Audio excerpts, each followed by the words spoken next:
അതായത് നമ്മുടെ ഓപ്പോസിറ്റ് ഉണ്ടായിരുന്ന തേർ ഭാഗം നമ്മുടെ സൈഡിലേക്ക് വരുന്ന പോലെ ഇട്ടു. എന്നിട്ട് നമുക്ക് ട്രേസ് ചെയ്യാനായിട്ട് ഇങ്ങനെ ക്രോസ് ആയിട്ടാണ് വെക്കുന്നത്. കറക്റ്റ് ക്രോസ് ആയിട്ട് കിട്ടാൻ വേണ്ടി ആ തേർ ഭാഗത്ത് കണ്ടോ, നമ്മുടെ ആം ഹോളിൻ്റെ രണ്ടറ്റവും ഷോൾഡറിൻ്റെ സൈഡും മറ്റേ സൈഡും കറക്റ്റായിട്ട് ആ തേർ ഭാഗത്ത് ഇങ്ങനെ ടച്ച് ചെയ്യുന്നത് പോലെ വെക്കണം. സ്കെയിൽ വെച്ച പോലെ വെക്കണം. അപ്പോൾ പിന്നെ കറക്റ്റ് ക്രോസ് ആയിരിക്കും.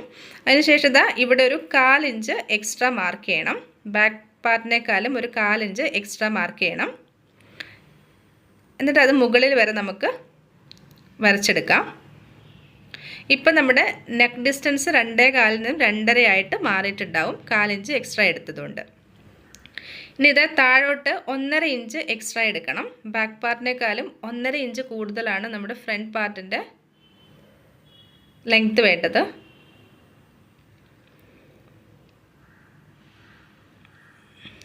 അതിനുശേഷം നമുക്ക് വേസ്റ്റ് 1/2 ഇഞ്ച് മൈനസ് ചെയ്യണം. ടക്കിന് വേണ്ടിയിട്ടാണ് നമ്മൾ 1/2 ഇഞ്ച് ബാക്കിൽ എക്സ്ട്രാ എടുത്തത്. അത് മൈനസ് ചെയ്തിട്ട് 3 ഇഞ്ച് എക്സ്ട്രാ കൊടുക്കണം. 1/2 ഇഞ്ച് ബാക്ക് പാർട്ടിനേക്കാളും 1/2 ഇഞ്ച് മൈനസ് ചെയ്തിട്ട് 3 ഇഞ്ച് എക്സ്ട്രാ കൊടുക്കണം. 1.5 വെച്ചിട്ട് നമ്മൾ ടക്ക് കൊടുക്കുന്നുണ്ട്. രണ്ട് സൈഡിലേക്കും 1.5 വെച്ചിട്ട് 3 ഇഞ്ച് ടക്ക് കൊടുക്കുന്നുണ്ട് ഫ്രണ്ടിൽ, മെയിൻ ടക്ക്. അതുകൊണ്ടാണ് 3 ഇഞ്ച് എക്സ്ട്രാ എടുത്തത്. അതിനുശേഷം എന്താ മുകളിൽ നിന്നും ഇങ്ങനെ ജോയിൻ ചെയ്ത് കൊടുക്കാം.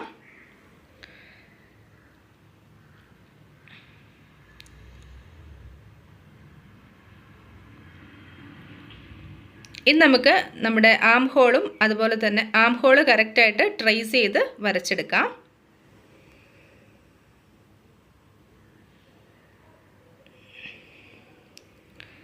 അതിനുശേഷം നെക്ക് നമുക്കിതാ ഇങ്ങനെയൊന്ന് വരച്ചു കൊടുക്കണം. നെക്ക് ഡിസ്റ്റൻസ് 2.5 ഇഞ്ചാണ് ഫ്രണ്ടിൽ ഇപ്പോൾ വരുന്നത്. അതിനുശേഷം നെക്ക് ലെങ്ത്ത് 6.5 ഇഞ്ചാണ് ഞാനിവിടെ മാർക്ക് ചെയ്ത് കൊടുക്കുന്നത്. അതിനുശേഷം താഴെ 3 ഇഞ്ച് തന്നെ നെക്ക് ഡിസ്റ്റൻസ് കൊടുത്തിട്ട് ബാക്ക് പാർട്ടിന് നമുക്ക് മാറ്റി വെച്ചേക്കാം. എന്നിട്ട് നമ്മളിതാ ഇവിടെ അങ്ങ് ജോയിൻ ചെയ്ത് കൊടുക്കുവാണ്. ഇനി നമുക്ക് ഫ്രണ്ട് നെക്ക് കറക്റ്റായിട്ട് വരച്ചു കൊടുക്കണം. ഇനി അതിനുവേണ്ടി ഞാൻ ഇതിൻ്റെ ഒരു 1/2 മാർക്ക് ചെയ്യുന്നുണ്ട്. കാരണം കുറച്ച് പുറത്തേക്ക് തള്ളി നിൽക്കുന്ന രീതിയിൽ കുറച്ച് വൈഡായിട്ടാണ് ഞാനിത് ഫ്രണ്ട് വരച്ചെടുക്കുന്നത്. കണ്ടോ, ആ ലൈനിൽ നിന്നും കുറച്ച് പുറത്തേക്ക് തള്ളി നിൽക്കുന്ന രീതിയിൽ വരച്ചെടുത്താൽ നെക്ക് നല്ല ഭംഗിയായിട്ട് കിട്ടും.